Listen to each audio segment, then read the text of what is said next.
नमस्कार, मी सौ अवंतिका हेमंत कदम, यशवंतराव चव्हाण महाराष्ट्र मुक्त विद्यापीठ अंतर्गत BEd अधिष्ठान अभ्यासक्रम आहे. त्यातील EDU 401 अध्ययनार्थी व त्याचा विकास या पाठ्यपुस्तकाचे वाचन आपण करणार आहोत. तिसरा उपघटक पाहूया. मानसशास्त्राच्या आणि शैक्षणिक मानसशास्त्राच्या अभ्यास पद्धती. मानसशास्त्राच्या वैशिष्ट्यपूर्ण स्वरूपामुळे त्यात विविध अभ्यास पद्धतींचा वापर अपरिहार्य ठरतो. कधी स्वतःच्या मनात डोकावून इतरांच्या मानसिक प्रक्रिया जाणून घेण्यासाठी व्यक्तिनिष्ठ अशी पद्धती वापरावी लागते, तर कधी संख्याशास्त्रीय प्रक्रियांद्वारा व्यक्तिभेदाचे सूक्ष्म स्वरूप स्पष्ट करणाऱ्या अतिशय वस्तुनिष्ठ पद्धतींचा अवलंब करावा लागतो. सुरुवातीला तत्त्वज्ञानाचा एक भाग असलेल्या मानसशास्त्रात आत्मचिंतनाच्या जवळ जाणारी अंतर्निरीक्षणाची पद्धती असणे अपरिहार्य होते. तसेच त्याला निसर्गशास्त्रीय स्वरूप देऊन शकणाऱ्या संख्यामापन पद्धतीचाही वापर आवश्यक ठरतो. अनेक पद्धतीचा वापर मानसशास्त्रात जरी होत असला तरी प्रत्येक पद्धती वापरताना या विषयाच्या अभ्यासाची निश्चिती तत्त्वे पाळण्याचा आग्रह प्रत्येक पद्धतीत धरला जातो. त्यामुळे हा विषय आजचे वैज्ञानिक स्वरूप घेऊ शकला. मानसशास्त्रीय अभ्यासाची महत्त्वाची तत्त्वे अशी की अभ्यासास वैज्ञानिक विचार पद्धतीची बैठक असावी. अभ्यासातून मिळणारे निष्कर्ष, तत्त्वे वा माहिती वस्तुनिष्ठ आणि सार्वत्रिक मान्यता पावण्याजोगी असावी. अभ्यासात गृहीतकांची संख्या कमीत कमी असावी. अभ्यासाविषयांचा साकल्याने विचार तर्क व्हावाच, पण त्यातील घटकांचा भागशः व सखोल विचारही व्हावा. त्यातून अभ्यासाची अचूकता वाढेल. वरील तत्त्वांचे पालन करणाऱ्या मानसशास्त्रातल्या महत्त्वाच्या पद्धती पुढीलप्रमाणे आहेत. 1. आंतरनिरीक्षण. 2. वस्तुनिष्ठ निरीक्षण. 3. प्रायोगिक निरीक्षण. 4. मनोविश्लेषण निरीक्षण. रोगनिदान, वृत्तेतिहास, संख्यामान, तुलनात्मक, भेददर्शक, वैकासिक, मानस-शरीर. वरील पद्धतींपैकी काही पद्धतींचा अभ्यास यापूर्वी तुम्ही केलेला आहे. शैक्षणिक मानसशास्त्रात प्रामुख्याने वापरल्या जाणाऱ्या यातील काही पद्धतींचा आपण थोडा तपशील विचारात घेऊया. त्यातील पहिला आहे वस्तुनिष्ठ निरीक्षण. या पद्धतीचा शैक्षणिक मानसशास्त्राच्या अभ्यासात अतिशय परिणामकारकरित्या वापर करता येतो. पद्धतीचे स्वरूप. या पद्धतीनुसार व्यक्तीच्या नैसर्गिक बाह्य वर्तनाचे निरीक्षण करून मिळालेल्या माहितीचा अन्वयार्थ लावला जातो व त्यावरून तिच्या मानसिक प्रक्रियांविषयी किंवा वर्तनाविषयी किंवा वर्तनविषयीचे निष्कर्ष शोधले जातात. या पद्धतीचा अवलंब खालील पायऱ्यांमधून होतो. 1. निरीक्षणाचे आयोजन. 2. विविध ज्ञानेंद्रियांच्या साहाय्याने वर्तनाचे निरीक्षण. 3. सामग्री संकलन, निरीक्षणांच्या नोंदी. 4. सामग्रीचे विश्लेषण व अर्थनिर्वचन. 5. निष्कर्षण व सामान्यीकरण. शैक्षणिक मानसशास्त्रातल्या अनेक क्षेत्रातल्या अभ्यास या पद्धतीने अत्यंत सुलभतेने करता येतो. व्यक्तिविकासाची प्रत्येक टप्प्यातील वैशिष्ट्ये, विशिष्ट परिस्थितीचा विकास, होणारा परिणाम, व्यक्तीच्या समाजातील इतर घटकांशी होणाऱ्या आंतरक्रियांचे स्वरूप, व्यक्तिभेदांचे स्वरूप अशा अनेक महत्त्वाच्या बाबींचा अभ्यास या पद्धतीने करता येतो. शिक्षकाने सातत्याने विद्यार्थी निरीक्षणाची सवय लावून घेतली तर विद्यार्थ्यांच्या सर्वांगीण निरीक्षणातून मानसशास्त्रातील असंख्य छोट्या मोठ्या तत्त्वांचा व माहितीचा पडताळा त्याला करता सहज पाहता येईल व त्यातून स्वतःच्या वर्तनाचाही दिशाही ठरविता येईल. मात्र ही पद्धती वापरताना काही पथ्ये पाळणे आवश्यक आहे. ती अशी: 1. निरीक्षणाचे योग्य नियोजन. 2. व्यक्तीच्या नैसर्गिक वर्तनाचे निरीक्षण. 3. निरीक्षणाच्या वस्तुनिष्ठ नोंदी. 4. ध्वनिफिती, चित्रफितींचा वापर. 5. निरीक्षण करावयाच्या वर्तनाचे वारंवार निरीक्षण. सामग्रीचे योग्य विश्लेषण व पूर्वग्रह विरहित अर्थनिर्वचन. निरीक्षण पद्धतीचे फायदे. ही अत्यंत सुलभ व स्वस्त पद्धत आहे. अत्यंत अल्प कौशल्य प्राप्तीनंतर ती सामान्य अभ्यासकाला सहज करता येते. निरीक्षणाच्या मर्यादा. आपल्या वर्तनाचे निरीक्षण होत असल्याचे जाणीव व्यक्तीला झाली तर तिचे वर्तन नैसर्गिक न राहता कृत्रिम राहते. निरीक्षकाचे पूर्वग्रह, वर्तनाचा अर्थ लावतानाची व्यक्तिनिष्ठता निरीक्षणात दोष निर्माण करते. जसे वडीलधाऱ्या मंडळींना तरुण पिढीचे वर्तन सतत उथळ वाटत राहणार हा पूर्वग्रहाचा दोष, तर पहिल्याच भेटीत एखादा विद्यार्थी स्मार्ट, हुशार वाटतो ही व्यक्तिनिष्ठता होय. काही बाह्य वर्तनावरून व्यक्तीच्या अंतर्गत मानसिक प्रक्रियांचा अर्थ लावणे अवघड असते. या रागाने पछाडलेल्या व भयकंपित झालेल्या व्यक्तीचे सर्वसाधारण बाह्य वर्तन समानच असते. अश्रू काही वेळ सुखाने येतात तर काही वेळ दुःखानेही. नुसतेच अश्रू पाहून मानसिक प्रक्रियांचा अंदाज कसा काढणार? 4 आहे, काही अत्यंत खाजगी वर्तनाचे निरीक्षण शक्य नसते. कुमारांचे एकांतातले वर्तन शिक्षकाला कसे पाहायला मिळणार? काही घटनांच्या इतक्या दुर्मिळ असतात की त्या वेळच्या वर्तनाचे निरीक्षण तेही वारंवार शक्यच नसते. अनैतिक वर्तन करताना पकडल्या गेलेल्या विद्यार्थ्यांची मुख्याध्यापकाशी होणारी खडाजंगी नेहमी कशी दिसणार? नैसर्गिक वर्तनाच्या निरीक्षणाला खूप वेळ द्यावा लागतो. निरीक्षक व्यक्तीला ते कळू न देता करण्यासाठी बऱ्याच खटपटी कराव्या लागतात अथवा वारंवार निरीक्षणातून तिचा संकोच कसा नाहीसा करावा लागतो. कसेही असो, वेळ भरपूर द्यावा लागतो हे मात्र निश्चितच. वरील मर्यादा लक्षात घेतल्या तरी शैक्षणिक मानसशास्त्राची अत्यंत सुलभतेने व कोणालाही अल्प प्रयत्नाने वापरता येण्याजोगे व म्हणूनच अत्यंत उपयुक्त अशी ही पद्धत आहे. या ठिकाणी प्रश्न दिलेले आहेत. दुसरी प्रायोगिक निरीक्षण पद्धती पाहूया. डॉक्टर उंटहेरी या पद्धतीचे आद्य पुरस्कर्ते मानले जातात. तंत्रशुद्ध रीतीने प्रयोग करता येण्यासाठीची ही पहिली मानसशास्त्रीय प्रयोगशाळा त्यांनीच स्थापन केली. पद्धतीचे स्वरूप: या पद्धतीत व्यक्तीला नियंत्रित परिस्थितीचा ठेवून तिच्या बाह्य वर्तनाचे वस्तुनिष्ठ निरीक्षण केले जाते. त्या वर्तनाला अन्वयार्थ लावून व्यक्तीच्या मानसिक प्रक्रियांसंबंधी अथवा विशिष्ट परिस्थितीतील वर्तन वैशिष्ट्यांसंबंधी निष्कर्ष काढले जातात. मानसशास्त्रीय प्रयोगाचे टप्पे: खालील टप्प्यातून प्रायोगिक पद्धतीचा वापर करता येतो. मानसशास्त्रीय अभ्यासविषयक समस्येचे स्वरूप निश्चित करणे, समस्येचे गृहीत कल्पना म्हणजेच तिच्या संभाव्य उत्तराचे विधान मांडणे, समस्येच्या प्रयोगाच्या आराखड्याचे स्वरूप निश्चित करणे, प्रयोगाची चलांची निश्चिती म्हणजेच समस्यायुक्त परिस्थितीतील वर्तनावर प्रभाव पाडणाऱ्या घटकांची निश्चिती करून त्यातील परिवर्तनीय व अपरिवर्तनीय चलांसंबंधीचे वर्गीकरण निदान करणे व त्यावर नियंत्रण ठेवण्यासंबंधीचे नियोजन करणे, प्रायोगिक किंवा नियंत्रित परिस्थितीची निर्मिती करणे, ज्या चलाचे परिणाम अभ्यासावयाचे आहेत त्या व्यतिरिक्त अन्य चल नियंत्रित ठेवून प्रायोगिक चलांच्या उपस्थितीचे अथवा अनुपस्थितीचे परिणाम अभ्यासणे, प्रायोगिक स्थितीतील होणाऱ्या व्यक्तीच्या वर्तनाचे निरीक्षण व नोंदी करणे, केलेल्या नोंदींचे सामग्रीचे विश्लेषण व अर्थनिर्वाचन करणे, निष्कर्षण किंवा गृहीत कल्पनांची सत्यासत्यता पडताळणे, सामान्यीकरण.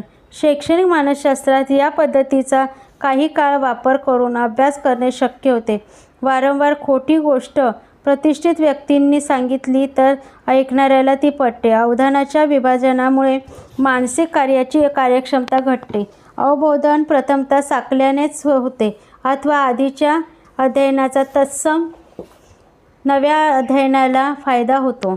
यासारख्या सामान्य निरीक्षणातून अचूकतेने अभ्यासता न येण्याजोगे मानसशास्त्रीय सिद्धांत अभ्यास सोप्या प्रयोगातून सहजासहजी करता येते. प्रायोगिक पद्धतीचे फायदे. प्रायोगिक पद्धतीचे फायदे पुढीलप्रमाणे आहेत. वैज्ञानिक विचार पद्धतीची बैठक असलेली संख्यात्मक व वस्तुनिष्ठ सामग्रीच्या आधारे मानसशास्त्र अभ्यासणारी ही पद्धती अतिशय विश्वसनीय असे निष्कर्ष देणारी आहे. व्यक्तीला नियंत्रित परिस्थितीत वारंवार टाकून किंवा एकाच वेळी अनेक व्यक्तींचे त्या परिस्थितीत निरीक्षण करून मिळालेल्या निष्कर्षाचा पडताळा व सामान्यीकरण करणे या पद्धतीत शक्य आहे. अभ्यासविषयक सोडून इतर चलांवर मानसशास्त्रीय प्रक्रियांवर नियंत्रण ठेवून प्रायोगिक अभ्यास या पद्धतीतच शक्य आहे. उदाहरणार्थ थकव्याचा, भावनोद्रेकाचा व शारीरिक स्थितीचा प्रभाव टाळून व्यक्तीच्या अवधानावर परिणाम करणारे विभाजन या घटकांचाच केवळ अभ्यास करणे इतर परिस्थितीत किंवा इतर पद्धतीत शक्य नाही. प्रयोग पद्धतीत त्यासाठी सुलभतेने व परिणामकारकतेने वापरता येते. पुढचा आहे मुद्दा, अध्ययन, स्मरण, अवबोधन, प्रतिभा सृष्टी यांसारख्या शैक्षणिक मानसशास्त्रीय महत्त्वाच्या कल्पनांचा अभ्यास, त्या संबंधीच्या समस्यांची उकल या पद्धतीने सुलभ रीतीने करणे शक्य झाले आहे. या पद्धतीला काही मर्यादा आहेत, त्या पुढीलप्रमाणे आहेत. या पद्धतीच्या मर्यादा पाहूया. प्रयोगशाळा व उपकरणे यांच्या गरजेमुळे ही पद्धती खर्चिक झाली आहे. नियंत्रित स्थितीत व्यक्ती वर्तनाचे अनेक वेळा निरीक्षण अपेक्षित असल्यामुळे या पद्धतीचा वापर करताना भरपूर वेळ खर्च करावा लागतो. नियंत्रित कृत्रिम परिस्थितीत व्यक्तीला टाकल्यामुळे तिचे वर्तन नैसर्गिक असल्याची शक्यता कमी होते. अनैसर्गिक वर्तनाच्या निरीक्षणातून नैसर्गिक वर्तनासंबंधीचे निष्कर्ष निघण्याची शक्यता या पद्धतीत आहे. व्यक्तिवर्तनावर प्रभाव पाडणाऱ्या विशिष्ट घटकाचा परिणाम व कारण अभ्यासण्यासाठी इतर घटकांचे वा चलांचे प्रायोगिक स्थितीत नियंत्रण किंवा त्यांचे निराकरण करावे लागते. समजा बालकाच्या अध्ययनाची परिणामकारकता त्याच्या अवधानाच्या एकाग्रतेच्या प्रमाणात असते. हे सिद्ध करावयाचे आहे. येथे बालकाच्या अवधान व अध्ययन या दोहोंचा विचार करावा लागेल. त्यासाठी त्या काळात त्याला येणारा थकवा, उत्साह, प्रेरणा, अध्ययन विषयाची त्यांची पूर्वतयारी, त्यांची शरीरस्थिती इत्यादी घटकांवर नियंत्रण ठेवावे लागेल व फक्त अवधानाचा घटक त्याच्या अध्ययनावर किती प्रभाव पाडतो हे पाहावे लागेल. या व अशा विविध चलांचे प्रयोगातून नियंत्रण अथवा निराकरण ही बाब अतिशय अवघड, काही वेळा तर अशक्यच आहे. आदर्श प्रायोगिक स्थितीत होणारे व्यक्तीचे वर्तन व तत्सम परिस्थितीतील दैनंदिन वर्तन यात तफावत पडण्याची भरपूर शक्यता आहे. त्यामुळे मानसशास्त्रीय प्रयोगातील निष्कर्षाची व्यवहार्यता काही वेळा खूप कमी असते. अत्यंत खाजगी वर्तन किंवा क्वचित घडणाऱ्या घटनांतील व्यक्तीचे वर्तन प्रयोगातून निरीक्षण करणे शक्य नसते. परीक्षेत विशिष्ट पद्धतीने कॉपी करू पाहणाऱ्या तरुणीचे वर्तन प्रयोगाने कसे अभ्यासणार? प्रायोगिक पद्धतीचे आधुनिक स्वरूप. अलीकडे मानसशास्त्रीय प्रयोग करताना वेगवेगळ्या आराखड्यांचा वापर केला जातो. हे प्रयोग प्रामुख्याने गटांवर करावयाचे असतात. ते आराखडे असे: एकाच व्यक्तिगटावर भिन्न भिन्न प्रायोगिक स्थितीचा होणारा परिणाम क्रमशः अभ्यासणे. 2 गटांवर 2 वेगळ्या म्हणजेच प्रायोगिक व नियंत्रित स्थितीचा होणारा परिणाम अभ्यासणे आणि दोन्ही गटांवर दोन्ही प्रकारच्या स्थितीचा होणारा परिणाम अभ्यासणे व त्या परिणामांची तुलना करणे. अलीकडच्या ह्या काळात मानसशास्त्रीय प्रयोगातून भरपूर संख्यात्मक सामग्री संकलित केली जाते व त्या तिच्यावर गुंतागुंतीच्या अनेक संख्याशास्त्रीय प्रक्रिया करून अचूक व संख्यात्मक निष्कर्ष शोधले जातात. येथे प्रश्न दिलेला आहे. तिसरा मुद्दा, मनोविश्लेषण पद्धती.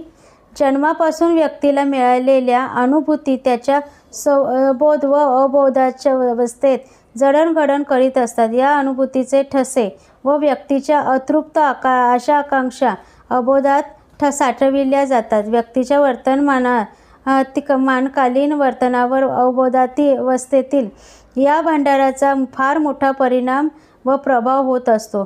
या वर्तनाच्या प्रेरणा अवबोधातील घडामोडीतून मिळत असतात. तेव्हा व्यक्तीच्या मानसशास्त्रीय अभ्यासात त्याच्या बाह्यवर्तनाच्या अभ्यासापेक्षा त्या वर्तनाला कारणीभूत असलेल्या अबोधित घडामोडीचा अभ्यास अधिक महत्त्वाचा असतो, असे फ्राईड या मानसशास्त्रज्ञाने म्हणणे आहे.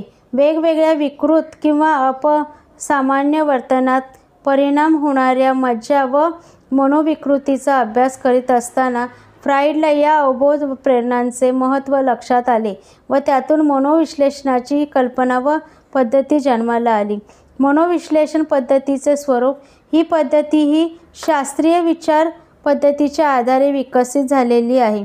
व्यक्तीच्या मनोविश्लेषणासाठी त्याच्या अवबोध मनातील घडामोडी जाणून घेण्यासाठी प्रामुख्याने 3 प्रकारची तंत्रे वापरली जातात.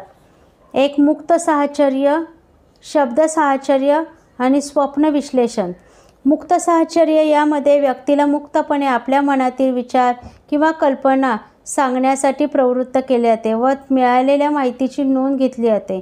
शब्द साहचर्य यामध्ये व्यक्तीच्या महत्त्वाच्या भावनिक गरजांची निगडीत असलेल्या शब्द क्रमशः सांगितले जातात. त्या शब्दांना व्यक्तीने दिलेल्या प्रत्येकी पहिल्या प्रतिसादांची नोंद केली जाते व नोंदीचे विश्लेषण केले जाते.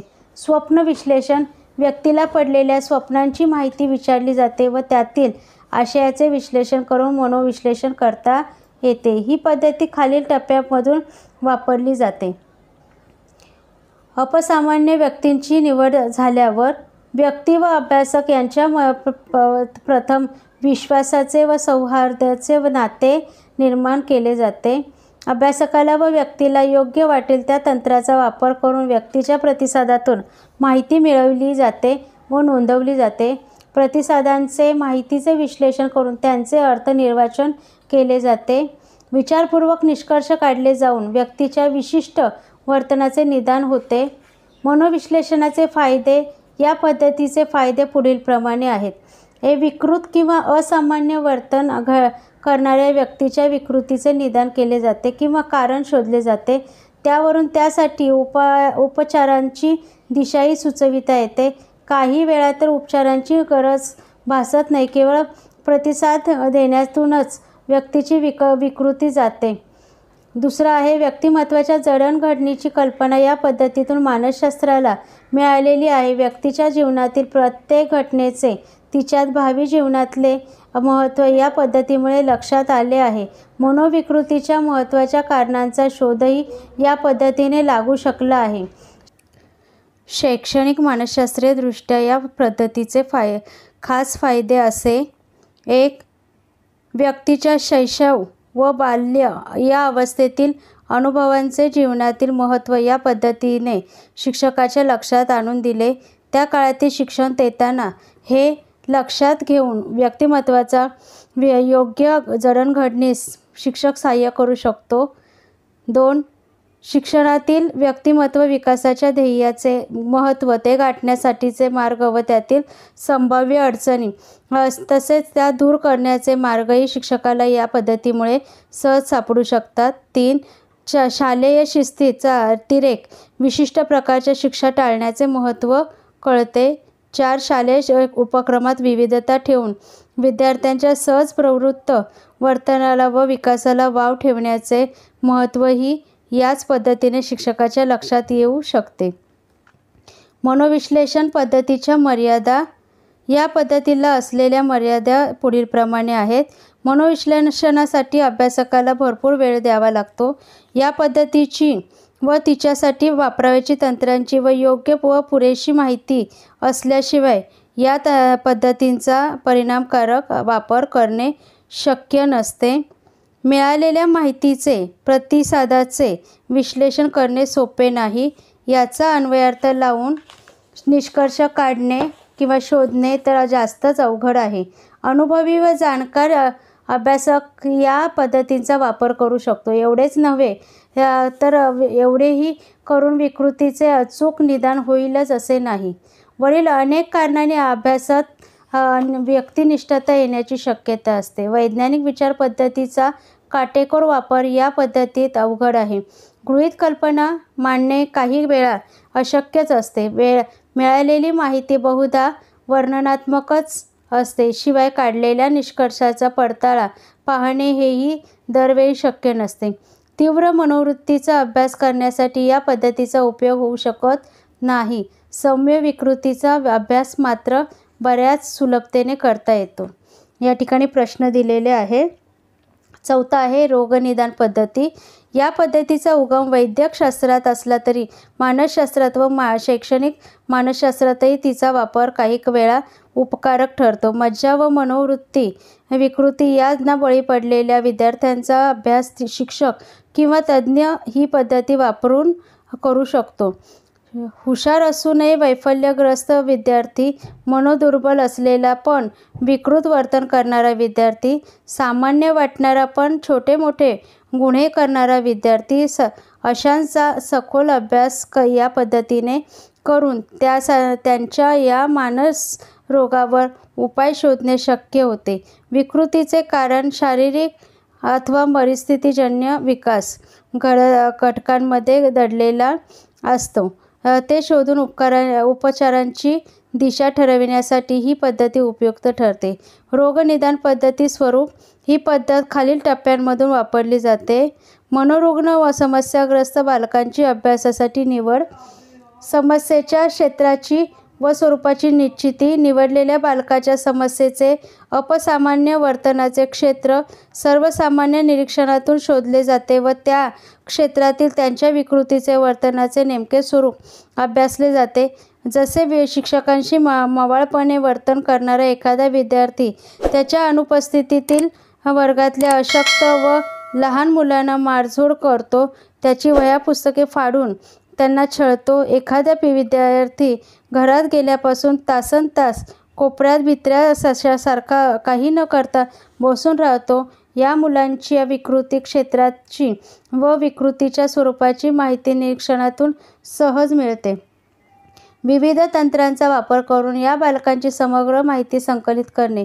खालील वेगवेगळी तंत्रे वापरून समस्याग्रस्त बालकांची विविध जीवन क्षेत्रातील विकासासंबंधीची व वर्तनासंबंधीची माहिती मिळवता येते.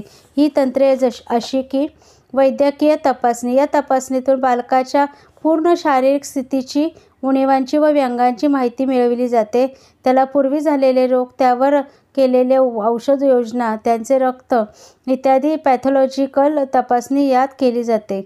जीवन वृत्तांत म्हणजे केस हिस्ट्री. या व्यक्तीच्या भूतकालीन जीवनाविषयीची जास्तीत जास्त माहिती मिळविण्याचा प्रयत्न केला जातो. स्वतः ती व्यक्ती, पालक, नातेवाईक, मित्र, शिक्षक, शेजारी अशा अनेक घटकांमार्फत त्यांची माहिती मिळविली जाते. या माहितीत त्याच्या जीवनातील जास्तीत जास्त घटनांविषयी माहिती मिळविण्याचा प्रयत्न असतो. मानसिक कसोट्या. विविध प्रकारच्या मानसिक प्रमाणित कसोट्या वापरून त्या व्यक्तीच्या बौद्धिक, प्रावीण्यविषयक अभिरुची, अभिवृत्ती, व्यक्तिमत्व विषयीच्या दर्जासंबंधीची योग्य ती माहिती मिळवली जाते. प्रश्नावली, मुलाखत या तंत्राचाही वापर केला जातो व त्यातून व्यक्तीविषयीची अधिक व वस्तुनिष्ठ माहिती मिळवली जाते. सामग्री विश्लेषण व अर्थनिर्वाचन. वरील तंत्र वापरून मिळविलेल्या माहितीचे विश्लेषण करून तिचा अर्थ लावला जातो. पुरेशा चिकित्सेतून रोगनिदान केले जाते, जसे सावत्र आईचा प्रचंड जाच, शिक्षकाची इतर विद्यार्थ्यांवर असलेली मेहरनजर, आईवडिलांच्या अवास्तव अपेक्षांमुळे असलेला प्रचंड मानसिक ताण किंवा शिस्तीचा धसका अशी अनेक कारणे या मानसिक विकृतीमागे असू शकतात. उपचार. समस्येचे अथवा विकृतीचे कारण सापडल्यानंतर अभ्यासक व्यक्तीला उपचार पद्धती सुचवू शकतो. उपचारासाठीची प्रमुख तंत्रे अशी असतात की व्यक्तीच्या कौटुंबिक, सामाजिक व शालेय परिस्थितीत बदल करणे, व्यक्तीला रंजनासाठी, छंद जोपासण्यासाठी व्यवस्था व उत्तेजन पुरविणे, व्यक्तीला स्वतःसंबंधीचा दृष्टिकोन बदलण्यास सहाय्य करणे. हे करण्यासाठी संमोहन तंत्र, सूचना अथवा मनोविश्लेषण इत्यादी तंत्राचा वापर करणे. व्यक्तीच्या सहवासातून इतर व्यक्तींच्या दृष्टिकोनातही बदल घडवून आणणे. रोगनिदानाचे पद्धतीचे फायदे. रोगनिदान पद्धतीचे फायदे पुढीलप्रमाणे आहे. 1. विकृत मानसिकता व मनोरुग्ण व्यक्तीच्या अभ्यासाची एक महत्त्वाची पद्धती. 2. केवळ रोगनिदान न करता उपचार सुचविणारी पद्धती. 3. अनेक शैक्षणिक समस्यांचे मूळ या विकृत व्यक्तींमध्ये असू शकते. 2. 5 गुंड मुलांमुळे शाळेच्या सहलीच्या अथवा स्नेहसंमेलनाच्या आनंदावर विरजण पडते. प्रयोगशाळेतील उपकरणांची जाणून बुजून नासधूस करणाऱ्या मुलांमुळे शाळेचे खूप नुकसान होते. लैंगिक गुन्हे करणाऱ्या अपवादात्मक मुलांमुळे शाळा बदनाम होते. अशा प्रकारच्या महत्त्वाच्या व गंभीर समस्यांच्या मुळावर घाव घालायला ही पद्धती शिक्षकाला सहाय्य करते. 4. या पद्धतीत वापरली जाणारी विविध सामग्री संकलनाची तंत्रे अभ्यासकाला अनेक प्रकारची मानसशास्त्रातल्या विविध क्षेत्रातली माहिती देऊ शकते. त्यामुळे अभ्यासकाची मानसशास्त्रातील गती वाढू शकते. रोगनिदान पद्धतीच्या मर्यादा. या पद्धतीच्या मर्यादा अशा आहेत की ही पद्धती वापरताना चिकाटीने व भरपूर वेळ खर्च करून सामग्री संकलनाचे काम करावे लागते. ही गोष्ट सोपी नाही. माहिती मिळविण्यासाठी, कसोट्या देण्यासाठी खर्चही खूप करावा लागतो. व्यक्तींविषयीची खरी व वस्तुनिष्ठ माहिती मिळविणे हे मोठे जिकिरीचे काम आहे. शिवाय मिळालेल्या माहितीची वस्तुनिष्ठ चिकित्सा करून अर्थ लावणेही आवश्यक असते. या दोन्ही बाबी सहज साध्य होत नाहीत. या पद्धतीचा वापर करणाऱ्या अभ्यासकाला शैक्षणिक मानसशास्त्राची पुरेशी पार्श्वभूमी असणे आवश्यक आहे. मानसशास्त्रीय माहिती जमविणे, कसोट्या देऊन व्यक्तीचे मनोमापन करणे या बाबी येण्यासाठीची ही गरज आहे. रोगनिदान पद्धतीच्या सहाय्याने अभ्यासकाने व्यक्तीचे केलेले रोगनिदान पडताळून पाहणे अवघड असते. केवळ उपचारांच्या परिणामावरूनच त्यांच्या अचूकतेचे अंदाज पाहणे शक्य असते. तर रोगनिदान व उपचार पद्धती या वापरून मिळालेले निष्कर्ष एका विशिष्ट व्यक्तीपुरतेच मर्यादित असतात. त्यांचे सामान्यीकरण करणे अशक्य असते व तसे करणेही योग्य नसते. या ठिकाणी प्रश्न दिलेला आहे. 5वी पद्धत आहे वृत्तेतिहास पद्धती म्हणजे केस स्टडी मेथड. अनेक मानसशास्त्रज्ञांनी ही एक स्वतंत्र अभ्यास पद्धती म्हणून मांडली आहे. काहींनी मात्र मनोविश्लेषण, रोगनिदान अशा अभ्यास पद्धतीमधील सामग्री संकलनाचे एक तंत्र म्हणून वृत्त इतिहासाचा वापर सुचविलेला आहे. वृत्तेतिहास पद्धतीचे स्वरूप अपसामान्य वर्तन करणाऱ्या व्यक्तीच्या मानसशास्त्रीय अभ्यासासाठी ही पद्धती वापरताना त्या व्यक्तीच्या वर्तमान व भूतकालीन जीवनसंबंधीची जास्तीत जास्त माहिती मिळवून त्या माहितीचे विश्लेषण केले जाते. ही माहिती प्रत्यक्ष त्या व्यक्तीकडून, तिचे पालक, नातेवाईक, मित्र, शेजारी, शिक्षक इत्यादींकडून जमा केली जाते. तिचे विश्लेषण करून त्या व्यक्तीच्या वर्तनाच्या अपसामान्यतेची कारणे शोधली जातात व त्यावर उपाय ही सुचविण्याचा प्रयत्न होतो. वृत्तेतिहास पद्धतीचे फायदे. या पद्धतीत व्यक्तीचा सर्वांगीण मानसशास्त्रीय अभ्यास केला जातो व विकृतीचे कारण शोधून उपाययोजनांचीही सुचविली जाते. सामान्य अभ्यासकाला या पद्धतीचा वापर काही सुलभतेने करता येतो. वृत्तेतिहास पद्धतीच्या मर्यादा. या पद्धतीत संबंधित व्यक्तीचा संपूर्ण जीवनवृत्तांत मिळवणे ही गोष्ट खूपच जिकिरीची असते. त्यातही मिळालेली माहिती सत्य किंवा वस्तुनिष्ठ असण्याची खात्री नसते. ही माहिती मिळवण्यासाठी भरपूर वेळ व पैसा खर्च करावा लागतो. शिवाय एवढे सर्व करूनही वर्तनाच्या अपसामान्यतेचे नेमके कारण सापडेलच याची खात्री नसते. या मर्यादा असल्या तरी एक तंत्र म्हणून वृत्ते इतिहास मानसशास्त्रीय अभ्यासात खूपच चांगला उपयोग होऊ शकतो. 6वा आहे संख्यामान पद्धती.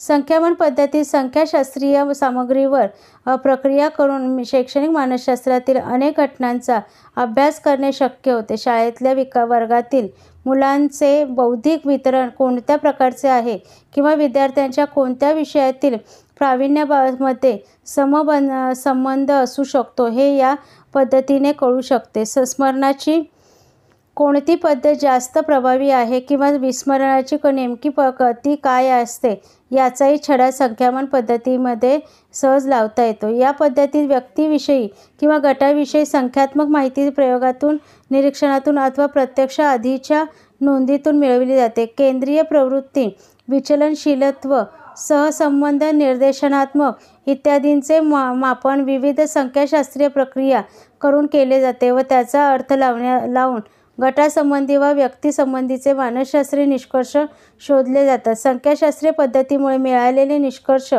अतिशय वस्तुनिष्ठ व विश्वसनीय असतात. मात्र ही पद्धती वापरणाऱ्या अभ्यासकाला त्यातील प्रक्रिया करण्यासंबंधीची पुरेशी माहिती व अनुभव असणे आवश्यक आहे. शिवाय या संख्यात्मक माहितीचा अन्वयार्थ लावणे ही नाजूक व अवघड अशी बाब आहे. अभ्यास पद्धतीचा वापर मर्यादित अशा मानसशास्त्रीय कल्पनांच्या अभ्यासाला उपयोगी पडू शकतो. इतरत्र मात्र वर्णनात्मक माहितीचा आधार घेणाऱ्या पद्धतीच्या बरोबर संयुक्तपणे ती वापरावी लागते. प्रायोगिक अथवा निरीक्षण पद्धतीत एक तंत्र म्हणून संख्यामान पद्धती वापरली जाते. तुलनात्मक पद्धती.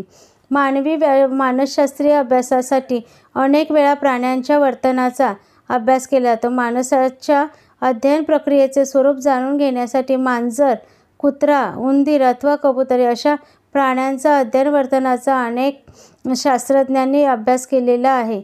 सहज प्रवृत्तीचा वर्तनावरील प्रभाव किंवा अनुवंश व त्यांचा विकासावर पडणारा प्रभाव, त्यांच्या संक्रमणाची वैशिष्ट्ये अशा अनेक मानसशास्त्रीय संकल्पनांचा अभ्यास प्राणी वर्तनाची तुलना मानवी वर्तनाशी करून केला गेलेला आहे. या संकल्पनेतून तुलनात्मक पद्धतीचा उगम व विकास झाला आहे. या पद्धतीत प्राणी वर्तन व मानवी वर्तनासंबंधीचे निष्कर्ष सांगितले जातात. तुलनात्मक पद्धतीची गरज. काही वेळा प्रत्यक्ष माणसावर मानसशास्त्रीय प्रयोग करणे धोक्याचे असते, तर काही वेळा ते शक्यही नसते. जसे विजेचा शॉक मज्जासंस्थेला देऊन वर्तनावर होणारा परिणाम पाहणे धोक्याचे असेल. अनुवंशाच्या संक्रमण प्रक्रियेचा अभ्यास करण्याच्या कमी वेळात पुढच्या अनेक पिढ्या मिळवणे माणसाच्या बाबतीत शक्य नसते. उंदराच्या बाबतीत ते शक्य असते. अशा वेळी प्राण्यांचा वापर उपयुक्त ठरतो. त्याशिवाय काही मानवशास्त्रीय प्रयोगात काही चलांवर सुद्धा नियंत्रण ठेवावे लागते. अनियंत्रित घटकांचा प्रभाव त्यामुळे कळू शकतो. भूक. या प्रेरणेपायी अन्नासाठी प्राणी जशी धडपड करेल तसा माणूस करणार नाही. तो परिस्थिती लक्षात घेऊन आपले वर्तन बदलेल. क्षुधा किंवा काम प्रवृत्तीपायी होणारे माणसाचे वर्तन पाशवी न होता परिस्थितीमुळे नियंत्रित व सौम्य होते. अशा घटनांचा अभ्यास प्राणी मानसशास्त्रातून अधिक चांगला होतो. शिवाय त्यामुळे चलांवर नियंत्रण ठेवण्याची क्लिष्ट प्रक्रिया प्राण्यांच्या बाबतीतही सुलभतेने पार पडून अभ्यास अधिक परिणामकारक रीतीने करता येतो. वरील सर्व बाबी खऱ्या असल्या तरी प्राणी वर्तनावरून सर्रास मानवी वर्तनासंबंधीचे सिद्धांत काढणे केव्हाही धोक्याचे आहे.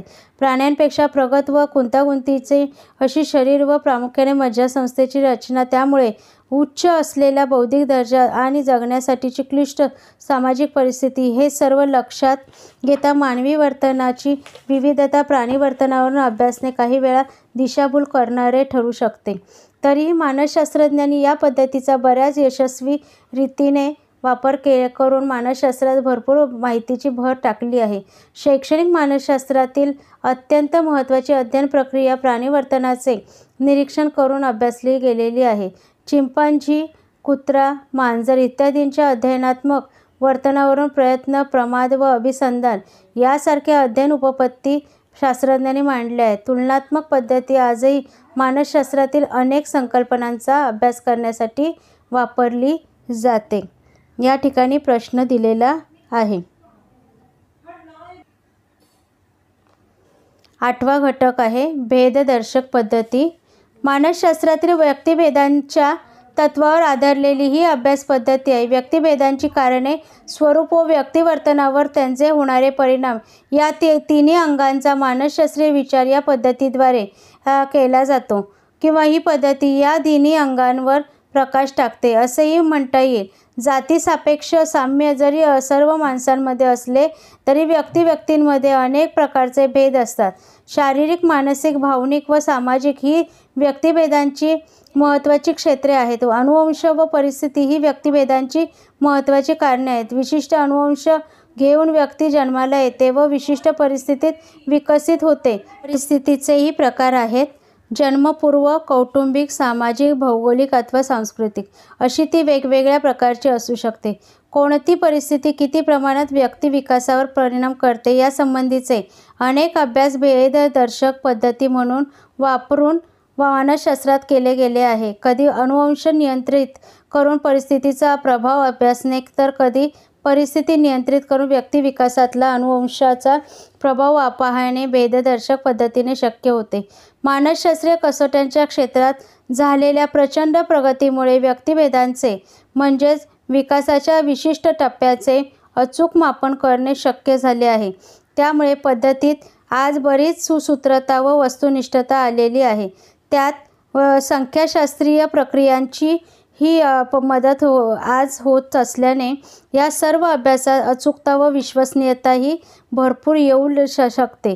शरीरशास्त्रीय अभ्यासाच्या आजच्या प्रचंड प्रगतीमुळे व्यक्तिभेदांच्या अनुवंश या मूळ कारणालाच आज हात घातला गेला आहे.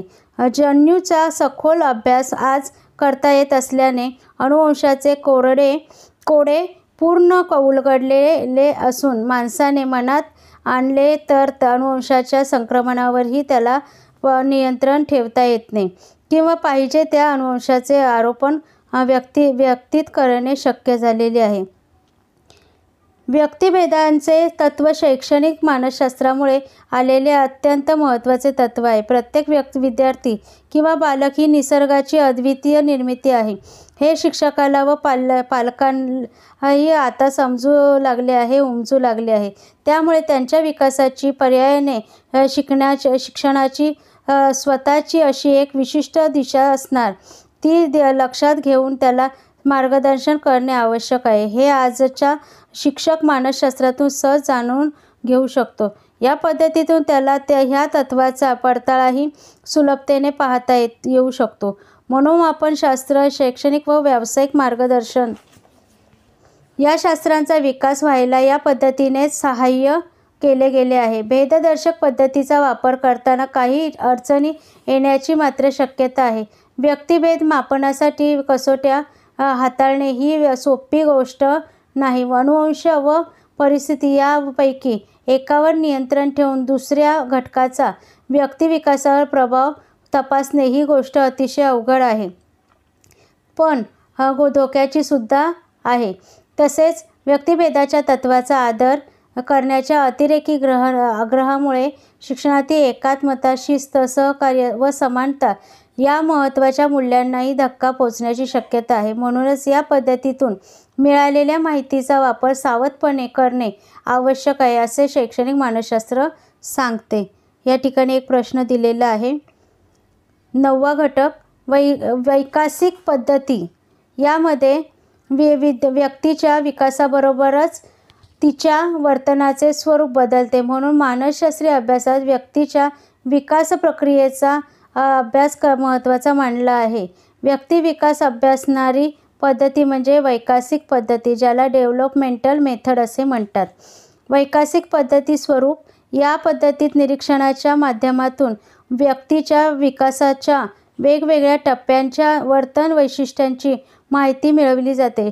शैशव, बाल्य अथवा कौमार्य या अवस्थेतील व्यक्तींची वस्तुनिष्ठ निरीक्षणे करून त्यांची नोंदींचे शास्त्रशुद्ध विश्लेषण व अर्थनिर्वाचन केले जाते व त्यावरून विकास प्रक्रियेच्या मानसशास्त्रीय वैशिष्ट्यांसंबंधीचे निष्कर्ष काढले जातात. या पद्धतीची कार्यवाही 2 प्रकारे किंवा 2 तंत्रे वापरून केली जाते. रेखांश पद्धती. यात व्यक्तींच्या एका गटाचे निवड केली जाते व त्यातील प्रत्येकाच्या शैशवापासून वर्तन निरीक्षणाच्या नोंदी ठेवण्यास सुरुवात करावयाची असते. त्याच व्यक्ती विकासाच्या प्रत्येक टप्प्यातील वर्तन वैशिष्ट्यांची सातत्याने नोंद ठेवून सामग्री संकलित केली जाते. या सामग्रीचे यथावकाश विश्लेषण करून अन्वयार्थ लावायचा व विकासाच्या प्रक्रियेसंबंधी अथवा विशिष्ट अवस्थेच्या विकासाच्या वैशिष्ट्यांसंबंधीचे निष्कर्ष सर्वसामान्य स्वरूपात मांडावयाचे. या पद्धतीने अभ्यास करताना एकाच व्यक्तिगटाचा सातत्याने पाठपुरावा करावा लागतो. काही वेळा हे शक्य होत नाही. दुसरे म्हणजे सामान्य निष्कर्ष शोधण्यासाठी अनेक वर्ष वाटही पाहावी लागते. हे व्यवहार्य नाही. म्हणूनच दुसऱ्या तंत्राचा वापर काही वेळा केला जातो. अक्षांश पद्धती. या तंत्रात विकासाच्या विशिष्ट टप्प्यात असलेल्या व्यक्तीचा गट निवडला जातो व त्यातील व्यक्तीचे वर्तन अभ्यासले जाते, नोंदी ठेवल्या जातात व निष्कर्ष शोधले जातात. विकासाच्या पुढच्या टप्प्यातल्या वैशिष्ट्यांचा अभ्यास करावयाचा असेल तर या टप्प्यात असलेला दुसरा गट शोधला जातो व अभ्यासला जातो. अशा रीतीने कमी वेळात विकासाच्या सर्व टप्प्यांचा वैशिष्ट्यांचा अभ्यास करणे शक्य होते. या पद्धतीत वेळेची बचत होत असली तरी विकास प्रक्रियेच्या सलगतेचा व अवस्थेच्या संक्रमणकालीन वैशिष्ट्यांचा अभ्यास होऊ शकत नाही. कोणत्याही तंत्राचा अवलंब केला तरीही या पद्धतीत विकास वैशिष्ट्यांचा म्हणजेच वर्तन वैशिष्ट्यांचा अभ्यास अभिप्रेत आहे. तो करताना विकास प्रक्रियेचा साकल्याने अभ्यास म्हणजे स्टडी ॲज अ होल किंवा विकासाच्या शारीरिक, भावनिक किंवा सामाजिक अशा वेगवेगळ्या पैलूंचा विचार अभ्यासासाठी करता येतो. या पद्धतीत संकलित केली जाणारी सामग्री मात्र वस्तुनिष्ठ निरीक्षणावर आधारलेली असणे आवश्यक आहे. या पद्धतीचा अतिशय वैशिष्ट्यपूर्ण वापर अलीकडच्या काळात पियाजे व स्विस या मानसशास्त्रज्ञांनी केलेला आहे. या पद्धतीच्या जोडीला सहभागी निरीक्षण पद्धतीचा वापर करून व्यक्ती विकास प्रक्रियेची अतिशय सखोल चिकित्सा केल्यानंतर त्याने आपले काही महत्त्वाचे सिद्धांत मांडले आहेत. हा अभ्यास प्रामुख्याने व्यक्तीच्या बोधात्मक विकासासंबंधी आहे. व्यक्तीच्या बोधात्मक विकासास काही विशिष्ट टप्पे येतात व त्या टप्प्यांची वैशिष्ट्ये व्यक्तीच्या वर्तनात दिसतात व त्यातून व्यक्तीच्या बोध जीवनाची जडणघडण लक्षात येते. अंड्यातून पिल्लू बाहेर येणे किंवा कोशातून फुलपाखरू बाहेर येणे अशा प्रकारच्या अत्यंत वैशिष्ट्यपूर्ण पण अतिशय सहजपणे होणाऱ्या बदल व्यक्ती जीवनात होतात व व्यक्ती एका टप्प्यातून सहजपणे दुसऱ्या टप्प्यामध्ये प्रवेश करते. अंड्यातून अळी बाहेर पडणे व कोशातून फुलपाखरू बाहेर पडणे असे भिन्न प्रकारचे बदल एकाच प्राण्याच्या कीटकाच्या जीवनात सहजपणे जसे येतात तसे मानवी प्राण्यांतील बदलांचे आहे, जसे पियाजे म्हणतात. मानवी बोधात्मक विकास प्रक्रियेत पियाजेने एकूण 4 महत्त्वाचे टप्पे मांडले आहेत. ते टप्पे किंवा अवस्था त्यांचे वयोगट व त्यांची ठळक वैशिष्ट्ये अशी की 1. वेदक कारक अवस्था. जन्मापासून ते 2 वर्ष ज्ञानेंद्रियांची विविध अनुभूती बोधात्मक विकासाचा हा काळ असो. वस्तूमधला फरक बालकाला अनुभूतीतून कळू लागतो. पहिल्या वर्षापर्यंत त्याच्या भाषिक विकासात छोटे शब्द येऊ लागतात व 2-3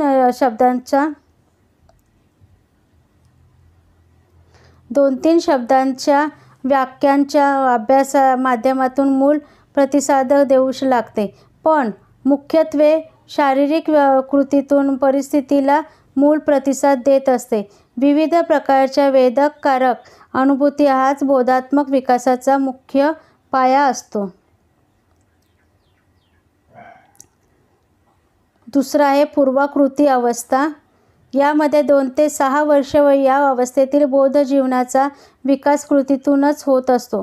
परंतु या कृती आता दिशाहीन नसतात, केवळ अनुभूतीसाठी नसतात तर संबोध निर्मितीसाठी असतात. या अनुभूतींतून साध्या सोप्या संबोधांची बालकांच्या ठिकाणी निर्मिती होऊ लागते. त्याचा बऱ्यापैकी वेगाने होणारा भाषिक विकासही या कार्यात त्याला साथ देतो. या अवस्थेतही पुन्हा 2 टप्पे येतात. एक संबोधपूर्व अवस्था ज्यात विविध अनुभूतींद्वारे संबोध निर्मितीची मानसिक पूर्वतयारी मूल करते आणि दुसरी आहे अंतर्ज्ञानात्मक. यात मूल आपल्या अनुभवांचा व्यक्तिनिष्ठ असा अर्थ लावू पाहते. वास्तवाचे त्यात त्याला भान असेलच असे नाही. विचार प्रक्रियेला या काळात सुरुवात होत असते. पुढचा मुद्दा आहे प्रत्यक्ष कृती अवस्था. या काळात मूल शारीरिक व मानसिक दोन्ही प्रकारच्या सुसंगत प्रक्रिया करू लागते. प्रत्यक्ष व अप्रत्यक्ष अशा दोन्ही अनुभूती त्याला या प्रक्रिया करायला चालू शकतात. तर्कसंगत विचार करण्याची त्याची कुवत या काळात विकसित होऊ लागते. संख्या, लांबी, रुंदी यासारख्या अमूर्त संकल्पना आता त्याच्या ठायी निर्माण होऊ लागतात. चौथा आहे औपचारिक कृती अवस्था. या अवस्थेत आता केवळ ज्ञानेंद्रियांनी मिळालेल्या अनुभूतीच त्याला विचार किंवा कृती प्रवृत्त करतात असे नाही, तर प्रतिमा व कल्पकतेच्या सहाय्याने तो आता विचारात्मक कृती करू शकतो. नैसर्गिक व भौतिक घटनांचा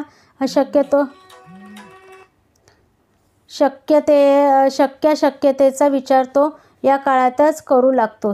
पण अशक्य घटनांचे किंवा काल्पनिक घटनांचेही चित्रण मनपटलावर रेखाटले. तर्कशुद्ध विचारांच्या विकासाचा हा टप्पा मानला जातो. वैकासिक पद्धतीचा असा नमुनेदार वापर करून पियाजेने वरील जगमान्य सिद्धांत मांडलेला आहे. मात्र हे अभ्यास करताना त्याने निरीक्षण पद्धतीचा मूळ आधार घेतला आहे, हे आपण लक्षात घ्यायला हवे. वैकासिक पद्धतीचे फायदे पुढीलप्रमाणे आहेत. या पद्धतीने शैक्षणिक मानसशास्त्रात अत्यंत महत्त्वाच्या समजल्या जाणाऱ्या विकास प्रक्रियेचा अभ्यास परिणामकारकरित्या करता येतो. विकासात उद्भवणाऱ्या अडचणी, त्यांची नेमकी कारणे, विकासावर प्रभाव पाडणारे घटक, त्यांचे तुलनात्मक महत्त्व अशा अनेक बाबींचा अभ्यास या पद्धतीच्या सहाय्याने करता येतो. व्यक्तिविकासाला योग्य दिशा सुचवणे, त्यावर प्रभाव पाडणाऱ्या घटकांवर नियंत्रण ठेवण्यासंबंधी मार्गदर्शन करणे, विकासाचा विशिष्ट टप्पा व त्याची वैशिष्ट्ये लक्षात घेऊन विशिष्ट अध्ययन अनुभूतींची योजना सुचविणे ही सारी कार्ये शैक्षणिक मानसशास्त्राचीच आहेत. या कार्यासाठीची सर्व माहिती वैकसिक पद्धतीच्या सहाय्याने मिळवणे शक्य आहे. म्हणूनच शैक्षणिक मानसशास्त्रात या पद्धतीचे स्थान फार वरचे आहे हे मान्य करावे लागेल. वैकसिक पद्धतीच्या मर्यादा. या पद्धतीच्या सहाय्याने अभ्यास करताना सामग्री संकलनासाठी भरपूर वेळ व शक्ती खर्च करावी लागते, कारण व्यक्तीच्या मोठ्या गटाचा वर्तनाचे बराच काळ निरीक्षण यात अपेक्षित आहे. याशिवाय पूर्वग्रहरहित असे निरीक्षण, त्यांच्या वस्तुनिष्ठ नोंदी व विश्लेषण याही बाबी वाटतात तेवढ्या सहज साध्य नाहीत. त्यासाठी शैक्षणिक मानसशास्त्रीय क्षेत्राचा पुरेसा अभ्यास व अनुभव यांची गरज आहे. व्यक्तीच्या विकासावर अनेक ज्ञात व अज्ञात घटक प्रभाव पाडीत असतात. या सर्व घटकांची जाणीव अभ्यासकाला असणे फारच अवघड असते.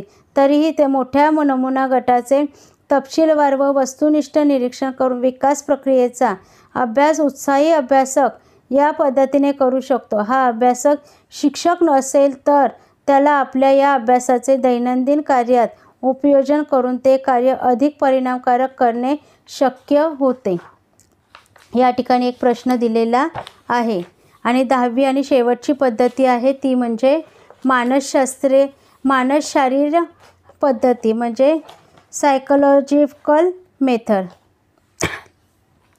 विशिष्ट चेतक परिस्थितीला प्राण्याने दिलेला प्रतिसाद म्हणजे वर्तन होय.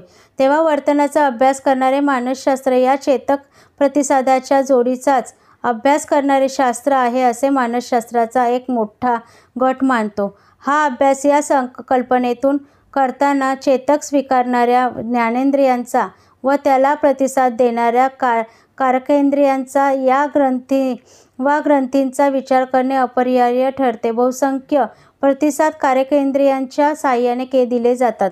म्हणून चेतकाशी संबंधित ज्ञानेंद्रिय व प्रतिसादांशी संबंधित कारकेंद्रिय या शारीरिक घटकांचा एकत्रित अभ्यास मानसशास्त्रात अभिप्रेत आहे असे वेबर व फेक्नर या शास्त्रज्ञांनी मोठ्या आग्रहाने प्रतिपादले आहे व त्यानुसार मानसशरीर पद्धतीचा पाया घातला आहे. मन व शरीर या दोहोंच्या समन्वयातून वर्तन होते.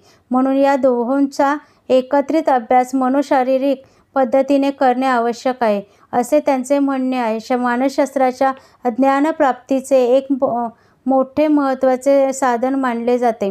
मानसशास्त्रीय पद्धतीचे स्वरूप. या पद्धतीचा वापर प्रायोगिक स्वरूपातच केला जातो. प्रत्येक व्यक्तीच्या ज्ञानेंद्रियांच्या क्षमतेनुसार तिला चेतकांचे ग्रहण करता येते. चेतकांचे अस्तित्व जाणवण्यासाठी कोणत्याही ज्ञानेंद्रियांशी संबंधित किमान किती तीव्रतेचा चेतक व्यक्तीला आवश्यक आहे हे या पद्धतीत शोधले जाते आणि अतिसौम्य समान आहेत की नाही, त्यांचा कंपन संख्येत अल्पसा फरक आहे हे लक्षात येण्यासाठीही सुव्यवस्थित प्रयोग करावे लागतात. लाल रंगाच्या 2 कागदांचा छटा समान आहेत की त्यात काही फरक आहे हे व्यक्तीच्या ज्ञानेंद्रियांच्या क्षमतेनुसार तिला कळते. कोणत्याही ज्ञानेंद्रियाला चेतकाचे संवेदन होण्यासाठी किमान किती तीव्रतेचा चेतक असावा यात व्यक्तिभेद आहे. मनोशरीर पद्धती ही व्यक्तिभेद शोधते व मोजतेही. समान वाटणाऱ्या 2 रेषांची प्रत्यक्ष लांबी भिन्न असते. अशी अंदाजात चूक का होते? लांबीत किमान किती फरक असला तर चूक होते? या प्रश्नांची उत्तरेही या पद्धतीने शोधता येतात. उच्च नीच असे 2 ध्वनी वेगळ्या क्रमाने ऐकवले तर प्रतिसाद बदलतो असा अनुभव येतो. याचे नेमके कारण काय? अशा रीतीने चेतकाचे विशिष्ट गुणधर्म व प्रतिसादकाच्या ज्ञानेंद्रियांच्या वैशिष्ट्ये या 2 मूलभूत घटकांचा प्रभाव व्यक्तीच्या वर्तनावर पडत असतो. मनोशरीर पद्धतीत त्या वैशिष्ट्यांचा अभ्यास करणारी पद्धती आहे. या पद्धतीत प्रयोगांची रचना अतिशय गुंतागुंतीची असते. त्यासाठी काही उपकरणे आवश्यक असतात व बऱ्याच वेळा किचकट आकडेमोडीतून संख्याशास्त्रीय प्रक्रियेतून निष्कर्ष शोधावे लागतात. या पद्धतीत वर्णनात्मक माहितीपेक्षा संख्यात्मक माहितीवरच जास्त भर दिला जातो. मानसशास्त्रीय पद्धतीचे फायदे: वर्तनाला कारणीभूत ठरणाऱ्या चेतक व प्रतिसाद या दोन घटकांचा प्रत्यक्ष संबंध या शरीराच्या माध्यमातून येतो त्याचाच या पद्धतीत विचार केला जातो व मानसशास्त्राच्या मुळाशी हात घातला जातो. हे विशेष आहे. जाणवण्यासाठीचे चेतकाच्या तीव्रतेचे किमान सीमामूल्य, प्रतिसादातील चुकांची कारणे व त्यांचे प्रमाण, त्यांतील व्यक्तिभेद इत्यादी मूलभूत मानसशास्त्रीय प्रक्रियांचा अभ्यास या पद्धतीच्या सहाय्याने केला जातो. हा अभ्यास अतिशय वस्तुनिष्ठ व विश्वसनीय अशा स्वरूपात केला जातो. मानसशास्त्रीय पद्धतीच्या मर्यादा: या पद्धतीतील मर्यादा प्रयोग करण्यासाठी भरपूर वेळ व काही वेळा खर्चिक उपकरणे लागतात. तज्ज्ञ व अनुभवी अभ्यासक या पद्धतींचा वापर करण्याकरिता परिणामकारक रीतीने करू शकतो. या पद्धतीने काढलेल्या निष्कर्षाची मानसशास्त्रीय ज्ञानातली नेमकी भूमिका व तिचे उपयोजन या पद्धतीचा सामान्य अभ्यासकाला उलगडा होणे थोडे अवघडच असते.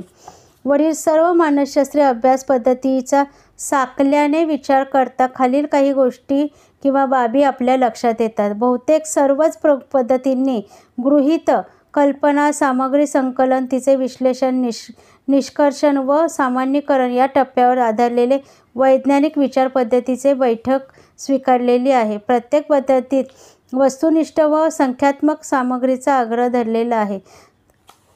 सर्व पद्धतींचा विचार करता वेगवेगळ्या पद्धती वेगवेगळ्या प्रकारचा आशय शोधण्यावर व त्यांच्या चिकित्सा करण्यावर भर देतात असे आढळले आहे. जसे बाह्य वर्तनाच्या निरीक्षणातून मिळालेला किंवा मिळणारा आशय यावर भर देणाऱ्या पद्धती निरीक्षण, प्रायोगिक, तुलनात्मक मानसशास्त्रीय पद्धती होय.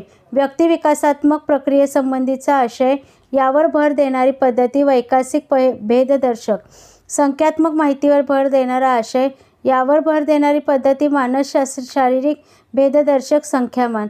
चौथा आहे वर्तनातील विकृत व दर्शविणारा किंवा शोधणारा आशय त्यावर भर देणारी पद्धती मनोविश्लेषण, रोगनिदान, वृत्तेतिहास, आंतरनिरीक्षण पद्धती मात्र सर्वस्वी वैशिष्ट्यपूर्ण आशय शोधणारी आहे. इतर अनेक पद्धतीतून मिळालेल्या निष्कर्षाचा पडताळा प्रत्यक्ष संबंधित व्यक्ती या पद्धतीच्या माध्यमातून पाहू शकते. आपण चर्चेला घेतलेल्या पद्धतींपैकी काहींना पद्धती न म्हणता तंत्रेही म्हणता येते. उदाहरणार्थ वृत्तेतिहास, संख्यामान ही तंत्रे आहेत. पद्धतीची बैठक व्यापक असते. वैज्ञानिक विचार पद्धतीच्या सर्व अवस्थांतून पद्धती वापरली जाते. तंत्रांचा वापर मात्र बहुधा फक्त सामग्री संकल्पनांच्या टप्प्यावर होतो. तेव्हा तंत्र हा पद्धतीचा एक टप्पा किंवा भाग होऊ शकतो. वरील बाबी लक्षात घेऊन अभ्यासकाने योग्य पद्धतीची निवड करावी. पद्धतीची निवड करताना अभ्यासकाने पुढील प्रश्नांच्या उत्तरांचा शोध घ्यावा व त्यावर पद्धतीची निवडीचा निर्णय घ्यावा. 1. मानसशास्त्रातल्या कोणत्या क्षेत्रातल्या आशयाचा अभ्यास करावयाचा आहे? विकासाचा, अध्यापनाचा की समायोजन प्रक्रियेचा की व्यक्तिभेदाचा? दुसरा आहे अभ्यासाची किंवा संशोधनाची नेमकी उद्दिष्टे काय आहेत? तिसरा आहे विशिष्ट पद्धती हाताळण्याची स्वतःची क्षमता किती आहे? आणि चौथा आहे सामग्री संकलनाच्या तंत्रांची उपलब्धता व ते तंत्र वापरण्याची कुशलता कितपत आहे? अभ्यासासाठी किती वेळ उपलब्ध आहे? या ठिकाणी प्रश्न दिलेला आहे. धन्यवाद.